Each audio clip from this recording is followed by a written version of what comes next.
Então, ele dizia que a invenção, por exemplo, da escada, tirou a agilidade do homem, porque o homem antigamente da floresta trepava em árvores com uma facilidade enorme. Quando inventou a escada, ele perdeu a agilidade. Que o homem, no começo, ele tinha tal força que não tinha nenhum instrumento, quebrava galho com as mãos. Quando ele inventou o machado, ele perdeu força.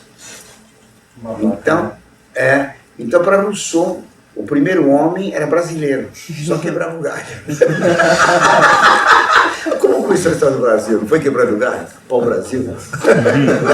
Nós já começamos quebrando o galho. Então, inventar a escada foi um crime. Fazer o quê? O machado é um crime, o martelo é um crime. Tudo que o homem faz, em arte ou ciência, prejudica. O homem que pensa é um animal depravado. Tem que acabar com a ciência e com o pensamento humano. O Voltaire, quando leu o livro do Rousseau, falou, quando eu li seu livro, tive vontade de andar em 4. Então, esse aqui é Iluminados pela Razão. Iluminados pela Razão. Esse aqui, Iluminados pelo Espírito Santo. Porque o Rousseau era quietista. O quietismo e o pietismo são a mesma coisa. Rousseau era quietista. Claro? Então, aqui você tem Descartes. Tá? E aqui você tem Pascal. Descartes era racionalista. Pascal, o coração tem razões que a razão desconhece. Entendeu? Razão, Pascal, pelo coração, mais que a razão. Interessante. Certo ou não? E será que antes é a mesma coisa? Claro que é. Vou ter que passar. Não, professor, pode... Sim, é sobre Tem algumas que o senhor já usou o verso. Já usou. Pronto, a partir da parte de cima. Antes que diga, então, no século XVII tem Pascal e Descartes, não é isso? E antes? Tem o Renascimento. Antes você tem o Barroco, otimista, cores claras, racionalista. Quadro principal, Cristo subido ao céu, Nossa Senhora subida ao céu, o homem triunfante. Tá claro ou não? Então, ascensões. O homem que sobe ao céu, triunfos. Certo? Handel, é só triunfo. Aleluia. Tan, tan, taran, tá certo ou não? Tan, la, la, la, é tudo triunfal. Do outro lado tem o maneirismo. É o nome racionalista. Né? Esse aqui é racionalista. O maneirismo é irracional. Então os quadros eram completamente irracionais. Então faz uma escada sem apoio que para no ar. Não leva para lugar nenhum. Uma coluna que não suporta nada. São quadros absurdos. Violando todas as regras de lógica. Bosch. Não Bosch. Então, Rosso, Parmigianino, certo? Uma porção dele lá. Bosch pintou do Apocalipse. Bosch é outra coisa. Nós vamos ver depois. Então você tem o maneirismo, ele é contra todas as regras racionais na arte. A arte tem que ser fora de leis, fora de ordem, não tem centro, não tem unidade. Eles vão defender dialética. A arte maneirista, ela vai produzir o romantismo e depois a arte moderna. Certo? Antinomista. Aqui você vai ter o Renascimento original, por exemplo, de Leonardo. Leonardo era, ao mesmo tempo, cientista. Ele descobriu, por exemplo, as correntes sanguíneas, descobriu equações de matemática, inventou submarino, helicópteros, fez máquinas para irrigar toda a Lombardia. Olha, um químico notável. Ele tinha tudo de gênio racionalista e cientificista. E feiticeiro. Então Leonardo era racionalista e irracionalista. Claro que ele era homossexual. Ele juntava dialeticamente as duas coisas. O Renascimento e Leonardo. E na Reforma? Lutero, certo? Ele vai juntar também duas coisas. O que ele vai juntar? Ele vai juntar, Lutero, duas correntes. Aqui, Ockham, o nominalismo do século XIII. Professor, o Lutero participava de alguma sociedade? Alguma coisa? Claro, século XIV, não XIII, século XIV. Ockham, ele vai ser nominalista, racionalista, negador de Deus. Não se pode provar que Deus existe. No fundo, materialista. O conhecimento é puramente empírico. Dele convém todos os empíricos, depois modernos. E do outro lado, Eckhart.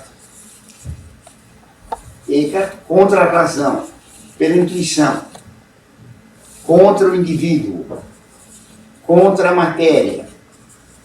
Esse aqui não, esse aqui contra o universal, contra o teórico, pela matéria. Esse aqui é panteísta, esse aqui é gnóstico. Eles se matavam, ou tinha filosofia moderna, ou tinha devoção moderna. Nas faculdades eles se matavam a facadas. Lutero, onde está Lutero aqui? Acabei não pondo aqui. A devoção moderna é qual? Lutero vai aceitar a filosofia de Ockham e a mística de Eckhart. Ele vai juntar o racionalismo e o irracionalismo. Então, quando ele fez um sistema dialético que juntou o nominalismo e o irracionalismo, foi um triunfo, uma explosão de felicidade e nas universidades. Ele juntou os dois sistemas. Não precisa brigar mais. O panteísmo e a gnose estão afinados. E Lutero, então, pegou os dois fios que se repeliam, juntou e saiu uma grande luz. Certo? É um curto-circuito. O que é revolução?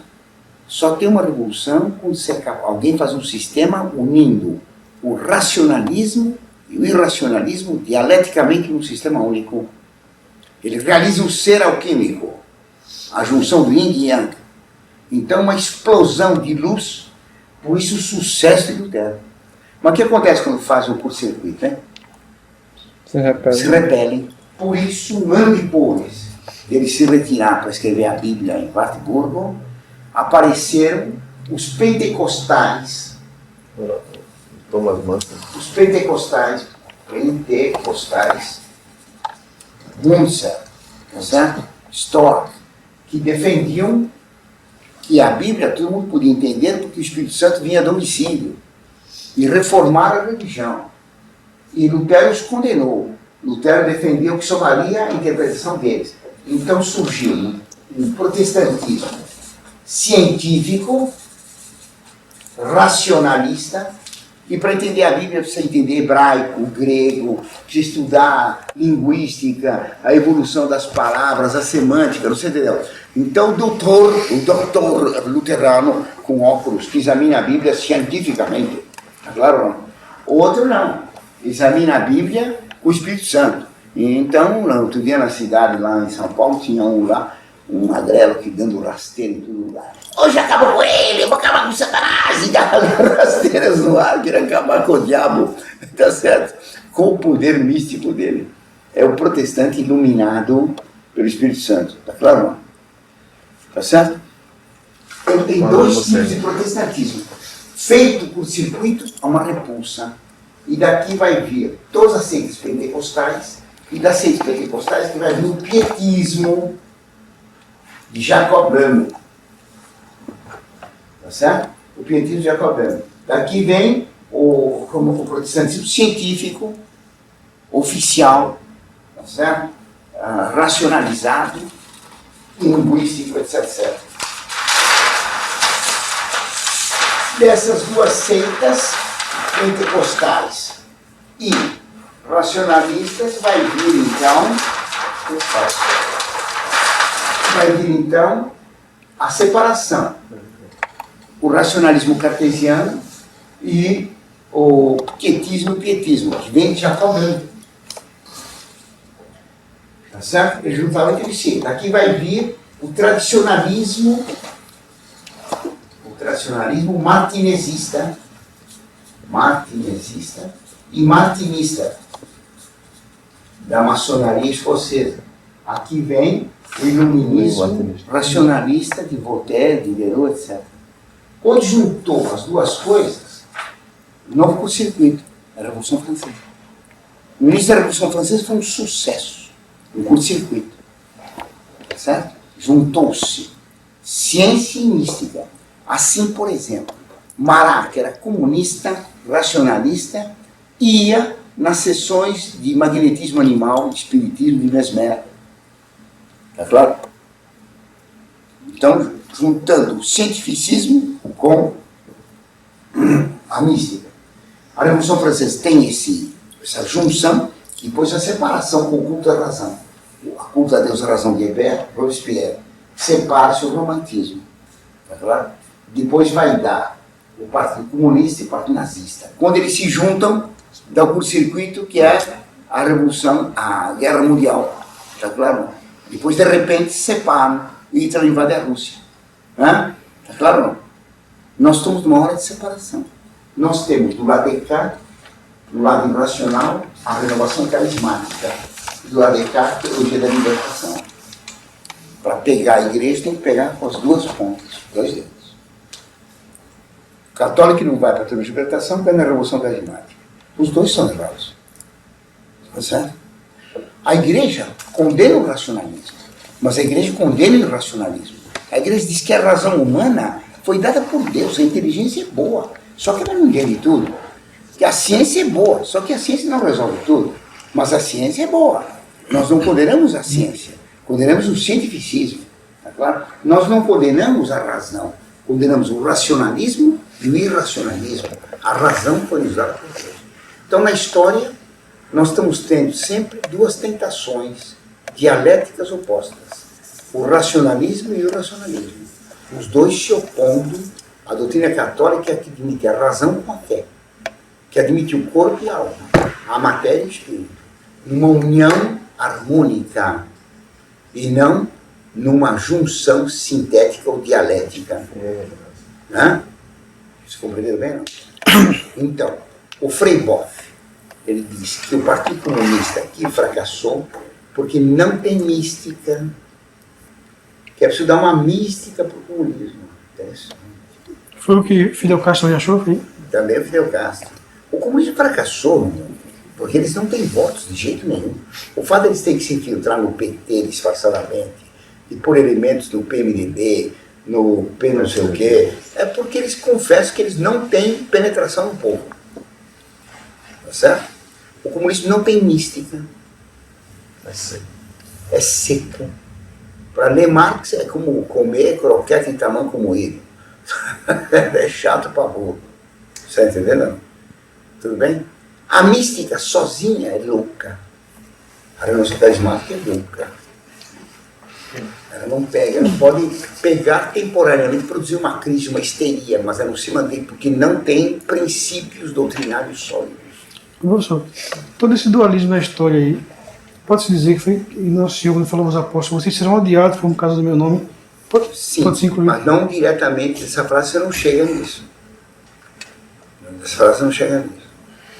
Você pode chegar nisso vendo como os fariseus e os saduceus eram adversários que se uniram para combater Cristo. Os saduceus eram materialistas. Não havia céu, não havia inferno, não havia alma. E não havia ressurreição. Os fariseus não, eram gnósticos. Pois Nosso Senhor disse para eles: vós, por causa da vossa cabala, mudasse os mandamentos. A cabala quer mudar os mandamentos. A cabala é mística, gnóstica e irracional. Tudo bem, então? Então, o que temos na história é a grande tentação de ser Deus. Ou divinizando o corpo e a razão, materialismo panteísta, ou divinizando o espírito divino que haveria no homem e defendendo o irracionalismo, a gnose. A gnose e o panteísmo são dois lados do mesmo slide. O panteísmo diz que a matéria não presta, só vale a razão. Perdão. Podemos dizer, só existe a matéria, só existe a razão. A gnose. Contra a matéria e contra a razão. Entretanto, os dois divinizam o homem. Não sei se entenderam. Tudo bem? Então, nós estamos sempre na história postos nessa tentação. Por isso que a maçonaria se divide em dois grupos. Um grupo materialista, racionalista, que é anticlerical, contra toda a religião, que é, então, racionalista, tá certo? É o Grande Oriente. O Grande Oriente, como panteísmo, é secundário. O importante é a maçonaria mística e gnóstica, que está escondida atrás do Grande Oriente. Tá? Em 1889, comemorando o centenário da Revolução Francesa, foi construída em Paris a Torre Eiffel, de ferro, com parafusos, etc. O monumento de parafuso. Quem que fez a Torre Eiffel? Qual é o ramo que fez a Torre Eiffel? O racionalista ou o irracional? Racionalista. O racionalista. É o monumento do parafuso, o monumento da ciência, o monumento do materialismo. É a Torre de Babel moderna. No mesmo ano, os místicos fizeram na Baviera o castelo Neuschwanstein, aquele castelo cheio de torres, parecendo o Walt Disney, certo? É um castelo de sonho, porque um castelo não tem janelas, porque um castelo tem muralhas. Se for muita janela, ninguém aguenta por todo quanto é janela. O castelo tem muralha. É um castelo de fantasia, feito por Luís II da Baviera, seguidor de Wagner, tá certo? Que era da Thule, que vai ser o músico do nazismo, tá claro? Não? Então, Chinesmo, né? Tem uma obra dele. então, o castelo de Neuschwanstein é a comemoração dos místicos. É um castelo romântico. Tá claro isso? Tudo bem? Não? O Dr. Plínio, por exemplo, a TFP, eles condenam o renascimento materialista, condenam a Revolução Francesa racionalista, condenam o marxismo burocrático, stalinista, mas eles jamais condenam o renascimento místico, jamais condenam o romantismo, tá claro ou não? Jamais fala de uma possibilidade de uma religião socialista e comunista, nada. João Paulo II, a mesma coisa.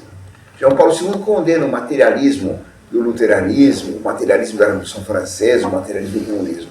Não diz uma palavra da linha gnóstica na história. Tá claro? Tudo bem claro?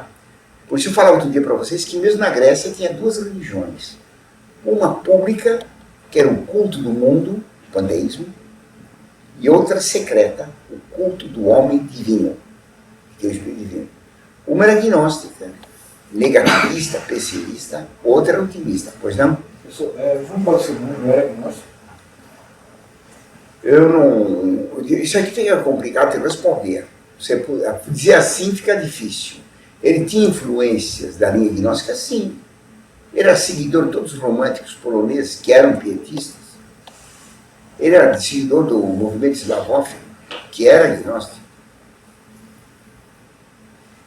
Então, pergunte. Uma coisa que eu fico pensando é que assim, tanto uma corrente racionalista, materialista, panteísta, quanto a corrente gnóstica, irracionalista, intuicionista, ambos, no fim das contas, colocam como objeto de adoração o homem, ou um aspecto dele ou outro, mas por ódio ao homem. Isso. Mas por ódio ao homem. Por ódio ao homem. Por ódio completo à criação. Isso, exatamente. Ele é um naturalismo antinatural, dialeticamente. É curioso isso. Tanto o panteísmo quanto a gnose são naturalistas. O homem, pela sua própria força, pelo autoconhecimento ou pela ciência, vai se divinizar. Princípio e fim. Certo? Então, eu estava falando, acabei perdendo o fio. João Paulo II. Eu posso ir, Não, eu estava da religião secreta na Grécia. Sim. Então, você pega, por exemplo, vocês conhecem a história de Édipo? Sim. Quem conhece a história de Édipo? Quem não conhece? Você? Conhece, Sandrinha? Ah, Simone? Conhece? Quem mais conhece? Você conhece? Quem conhece, levanta a mão. Para eu ter uma ideia. A todo mundo. Você não conhece? Édipo é muito interessante isso. Eu recomendo que leia. É uma tragédia de Sófocles, Édipo Rei. É das coisas mais bonitas que se escreveu na história humana. Vale muito a pena ler. Claro que o pessoal lê não entende. Édipo, ele era filho de Laio e Jocasta, reis de Tebas, certo? E quando ele nasceu, o pai levou ele até, levou a criança para a Pitonisa de Delfos. Ele disse que aquela criança ia matar o pai e casar com a mãe. Então o pai mandou matar o menino, certo? O pastor que levou ele para ser morto ficou com pena, que nem a história da Branca de Neve, tá certo? Então, ele matou o animalzinho e, na verdade, entregou o menino para um pastor que estava passando por aquelas regiões e ofereceu, quer levar, levou. E, eu estou falando bobagem, o Édipo, o empregado, ficou com pena de matar, então ele prendeu o menino com um gancho aqui no nervo tendão de Aquiles, tá certo? Édipo, quer dizer, aquele que tem os pés machucados. Então prendeu ele. E um outro pastor encontrou e levou embora, tá certo? Para outra cidade. Levou para Corinto. E lá os reis de Corinto, que não tinham filhos, adotaram o menino. Ele cresceu lá, certo? Quando ele cresceu, ele foi consultar a Pitonisa de Delfos. E lá foi dito que ele mataria o pai e casaria com a mãe. Então ele fugiu de Corinto. Porque ele não queria matar o que ele pensava ser o pai dele, nem casar com a mãe dele. Foi embora. E foi para Tebas. Em Tebas, Laio, o rei, tinha morrido. Perdão. No caminho Ele encontrou um velho, disputaram para passar uma ponte. Obrigado. E ele matou o velho com uma paulada. Ele não sabia que era o pai dele, mas matou. Quando chegou em Tebas, ele foi enfrentado pela esfinge, que pôs para ele um problema.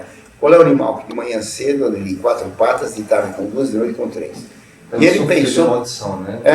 Isso. Ela sofreu de uma maldição, que era a maldição da esfinge. Isso. A Liliana, ela seca um monstro. Né? A esfinge aparecia para os viajantes e dizia: se você não me decifrar, eu te como. Então apareceu para o Édipo e pôs esse dilema. Você tem que responder qual é o animal que de manhã de 4 patas, de tarde com 2, de noite com 3. E aí ele pensou, ele respondeu que era o homem, que na meninice anda gatinhando, depois adulta com 2 pernas, e na velhice usa uma bengala. A esfinge, de raiva, se jogou no mar e morreu.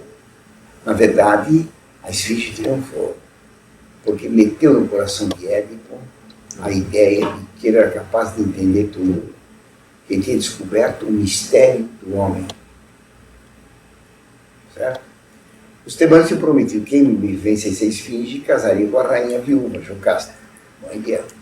Então ele casou com a rainha, ficou rei de Tebas. Casou com a própria mãe sem saber. Teve dela 4 filhos. E então os deuses mandaram uma peste sobre Tebas e morreu todo mundo. Então Édipo procurou saber dos deuses qual era a razão daquilo. Porque ele que tinha descoberto o mistério do homem, ele tinha olhos para ver claro todas as coisas, ele ia descobrir tudo. E então disseram para ele que não era assim. Que tinha um homem lá que tinha visões, e que era cego, era Tiresias. Então manda chamar o cego que tem visões. O cego com visões, está vendo a dialética? O cego tem visões.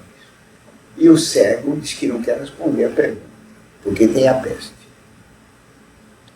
Certo? Afinal, ele diz que a peste foi porque tem um homem que matou o pai e casou com a mãe em Tebas.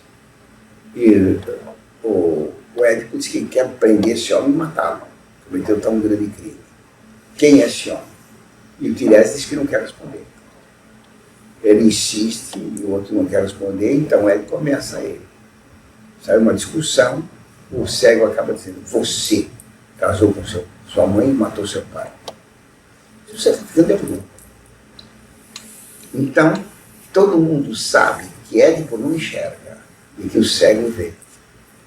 Está entendendo? Tá certo? Bom, Édipo vai examinando, afinal descobre que ele é o homem que matou o pai e casou com a mãe. Quando se descobre isso, Jocasta se enforca.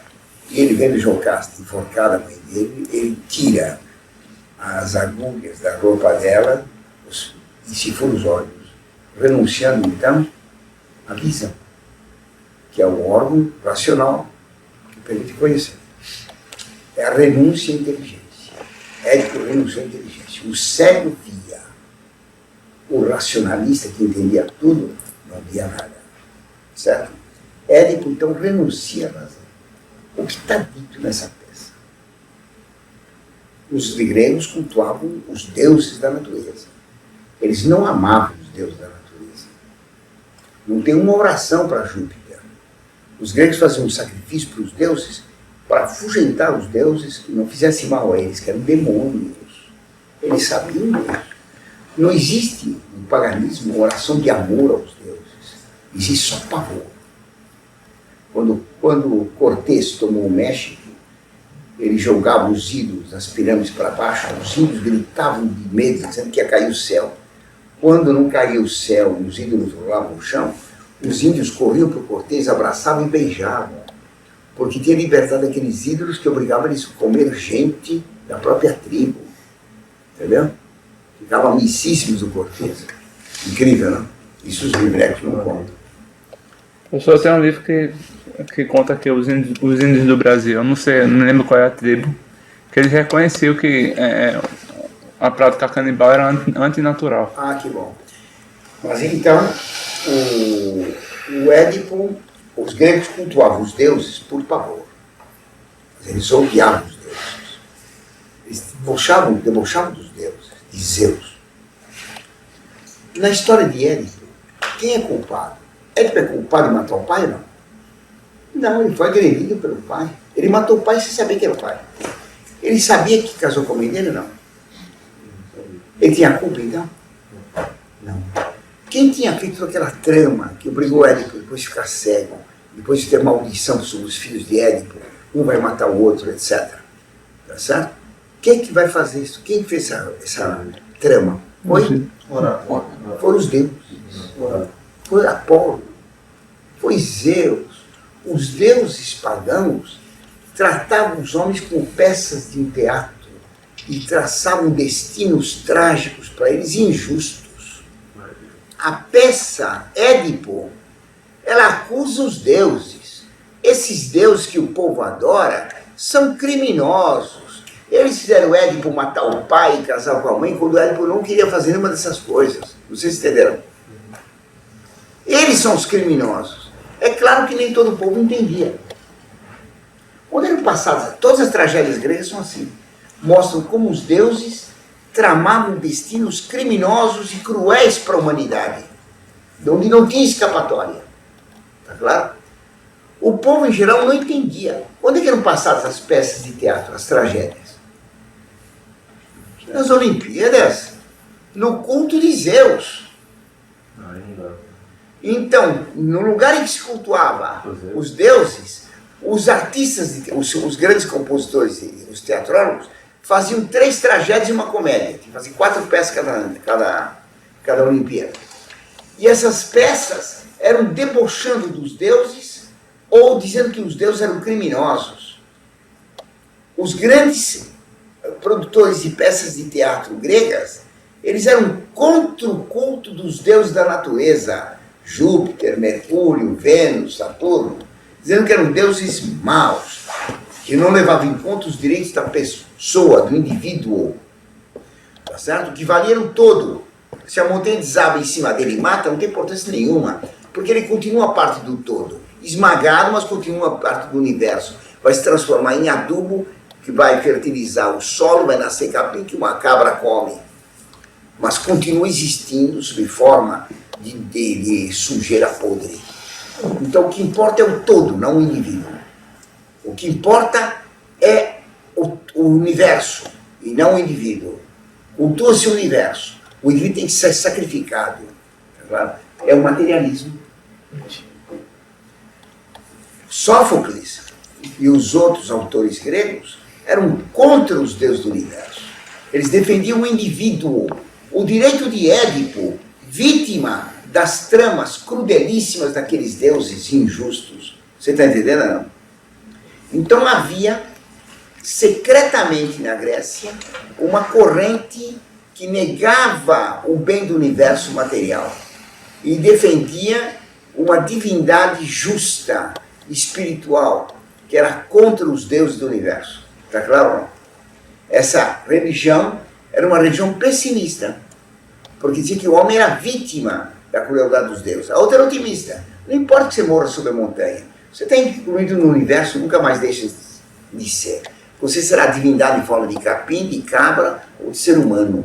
Há transmigrações, reencarnações, isso não tem importância nenhuma o que você é agora. O que vale é o todo. Para nós, o que vale é o indivíduo. Está entendendo? O indivíduo. É o eu. Mas esse eu é um eu que tem um isolamento aparente. Orlando, André, certo? Carlos, Joelson, nós aparecemos como 4 indivíduos separados pelo mar da matéria e o mar da inteligência. Então pensamos ser ilhas. Aqui está Orlando, aqui está André, aqui está Carlos, aqui está Joelson. Mas se retirar o mar da matéria e da razão, existe só um eu. O continente. Muito bem. Então vocês estão vendo que isso é bem interessante, né? Se o romantismo era gnóstico, eu descobri, a Catarina Emmerich, que era ligada à escola romântica através de Clemens Brentano, a principal poeta romântica alemã, era gnóstica. Eu fui pesquisar, era mesmo. A Catarina Emmerich pertencia ao grupo pietista, liderado pelo padre Zeiler, que dirigia todos os pietistas e quietistas da Alemanha e da Europa toda, que vai ficar depois bispo de Ratisbona, inimigo de Santo Afonso e São Clemente de Paula. Claro? O romantismo dizia que ia fundar uma nova religião, e ter uma nova Bíblia, as visões da Catarina Emmerich. Claro? Era uma nova religião, mas não prestava. A TFP era romântica e defendia a Catarina Emmerich.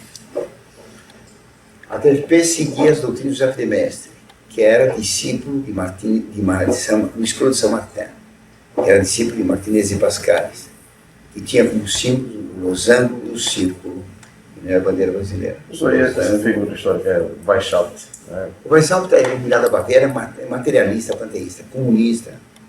Os iluminados da Baviera, o Weishaupt, eram iluminados pela razão. Então, os verdadeiros iluminados, que eram os despertados da Baviera, eram contra os iluminados. Os verdadeiros iluminados eram iluminados pelo Espírito Santo. Eram os pietistas, os quietistas, São Martin, claro? Então, a TFP é ligada a José de Maistre e ao martinismo. Falava do losango e círculo, são figuras usadas na TFP e usadas aqui na bandeira brasileira, por causa do positivismo de Augusto Comte, que era ligado com São Martin, que era ligado com Robespierre, que era ligado a Rousseau, que era ligado ao pietismo. É uma corrente só. Claro. Interessante?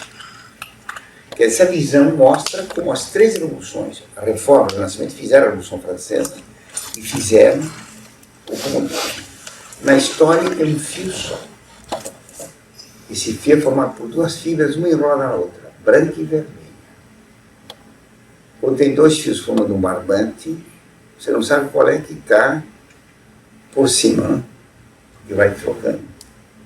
Ora sobe o branco, ora o vermelho. Certo? Entenderam? Exatamente isso começou o fim da Idade Média, com Eckhart e Occam. São Tomás, ele fez uma compreensão do ser humano como harmônico, matéria e espírito. Certo? Quando ele morreu, assassinado, houve alguma divisão. Eckhart valorizou só o corpo, o racionalismo. Occam valorizou o corpo e o racionalismo. Eckhart só valorizou o espírito. E daí se fez uma dicotomia. E se perdeu a unidade, se perdeu a razão. Certo? Muito bem. Só uma coisa, professor. Por volta de quantos anos Tomás viveu? Porque eu já encontrei muitas São Tomás, informações. 49 anos. 49. Ele foi morto com uns 49 anos. Escreveu tanta coisa, peço. Quem matou ele nos outros? Não se sabe. Não sabe nem bem se ele foi morto. Eu acho que foi.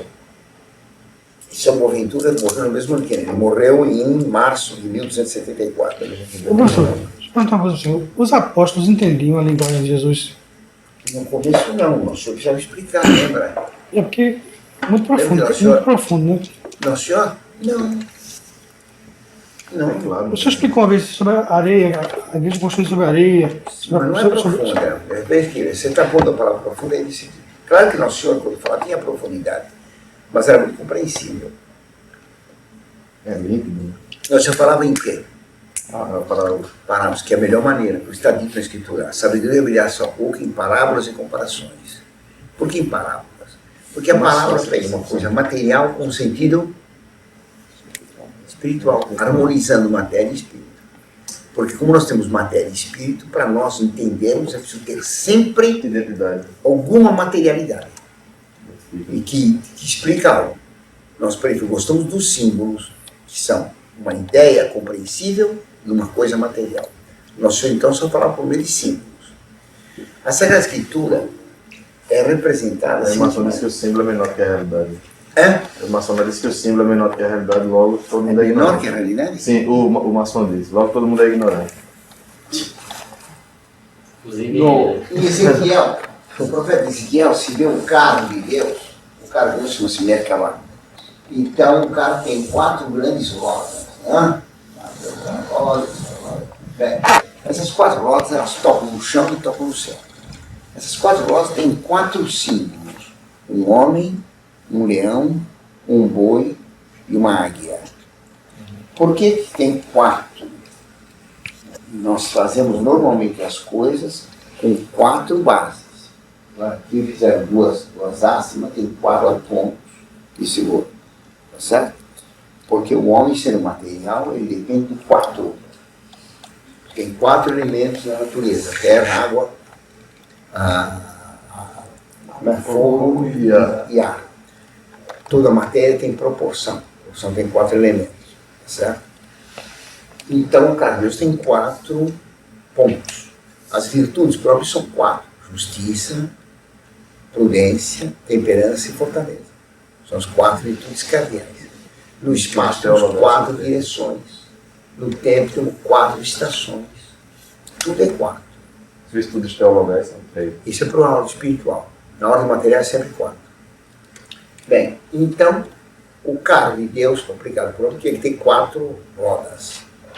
Essas rodas têm os símbolos: um homem, um leão, um boi e uma águia. Que são os 4 evangelhos. Tá certo? São Mateus representado por um anjo, por um homem, não um anjo, um homem. São Marcos por um leão, que ele começa falando do bosque do luxo do deserto, é São João. São Lucas fala do sacrifício no templo, o boi. E São João fala do verbo de Deus com uma águia, tá certo? Então são 4 evangelhos. O evangelho de São Marcos, São Mateus, quer provar que Cristo é homem. O evangelho de São Marcos fala dos milagres, quer provar que Cristo é Deus. O evangelho de São Lucas fala do sacrifício do templo. Então prova que Cristo é sacerdote. E o evangelho de São João prova que Cristo é Deus. Então, o evangelho de São João quer provar que o verbo é Deus. Então, São Mateus, ele quer mostrar que Cristo é homem. São Marcos. São Marcos, que Cristo é rei. São Lucas, que Cristo é sacerdote. E São João, que ele é o verbo de Deus. Então, Deus, Cristo é homem de Deus, rei e sacerdote. Certo? São os 4 evangelhos. As rodas do carro de Deus tocam no chão e alcançam o céu. O mesmo ponto que agora está no chão, virando, alcança o céu. O que quer dizer isso? Que a palavra de Cristo ela é acessível ao povo mais simples. Então, quando ele fala uma parábola do semeador, da mulher que perdeu uma moeda, deixa 10, 9 na gaveta, tinha 10 moedas, perdeu uma, deixa 9 na gaveta e vai varrer a casa para procurar a moeda perdida. O povo entende isso. Certo? O pastor. Essa mesma parábola tem um sentido superior que alcança o céu, tem um sentido espiritual. Então, na Bíblia, nós temos vários sentidos. Quais são os sentidos que tem essa Escritura?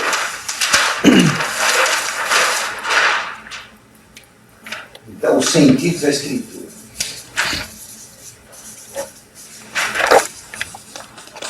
Você tem, primeiro, o sentido literal. Esse é o fundamental. E não pode ser trocado. Deus usou. Dentro dele tem um sentido, ensino o que devemos crer. O que se deve crer.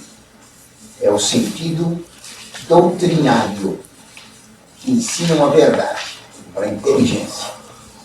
É chamado sentido analógico, profético, trópico, pois tem o sentido moral, o que se deve fazer, o que devemos fazer. É o sentido moral. E terceiro, tem o que se deve amar. Deus. É o sentido místico. Um não pode ser contra o outro. Certo? Esses três sentidos estão dentro desse. Como Deus é um só, com o Pai, Filho e Espírito Santo. 3 em 1. Está claro? Então, o reino do céu semelhante a uma mulher que tinha 10 moedas, perdeu uma. E deixa 9 na gaveta e vai procurar a moeda perdida. E varre a casa, acende a luz, varre a casa. Ela acende a luz, varre a casa e encontra a moeda. Encontrando a moeda, ela fica muito contente. O que quer dizer isso? O povo entendia que quando alguém perde uma coisa e encontra, fica contente. E aquilo que tem, guarda bem. Vai perder também aquilo que tem. Quem é a mulher que tinha 10 moedas? Deus. A sabedoria de Deus, que tinha 10 moedas. Os 9 colos de anjos e a humanidade. E a humanidade se perdeu. Então a sabedoria de Deus veio à terra, ela iluminou a casa com a verdade, e varre a terra, e percorre a terra com sacrifício, até encontrar a moeda perdida e salva o homem. Então ela fica bem contente. Deixando as 9 moedas dos anjos na gaveta do céu. Claro, não. Entendeu que interessante? Ah? Então todas as escrituras têm um sentido muito simples e tem um sentido excelso. Bem difícil. Tá certo? Então, por isso, nosso Senhor sempre falava em parábolas. Então, perguntava, por que fala assim em parábolas? Ele disse para que os judeus, entendendo, não compreendam. E escutando, não entendam. Porque se os judeus não entendessem, o pecado deles era menor. Se falasse claramente, eles recusassem, então era pior. Sim, apesar dos fariseus participarem de seita secreta, eles não sabiam que ali eles estavam lidando com Deus. Eles desconfiavam. Porque você veja, logo no começo do Evangelho de São João, veio um homem do Sinédrio, que era o governo judaico, Nicodemos, e tem Nicodemos quer dizer vitória do povo. Nicodemos. Nique é vitória, Demos é povo. Então o pai dele era saduceu. Tinha aceitado a cultura grega, pôs um nome grego, Nicodemos. Ele vem falar escondido com Cristo. Não que ele fale com Deus. Cristo aceita para falar escondido à noite. Que pena aquele homem que tinha boa intenção e não tinha coragem.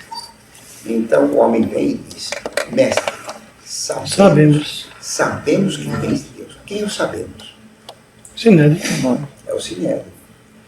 Por quê? Sabemos que vem de Deus. Porque só quem vem de Deus é capaz de fazer os milagres que ele faz. Claro? Então eles sabiam que Cristo era Deus.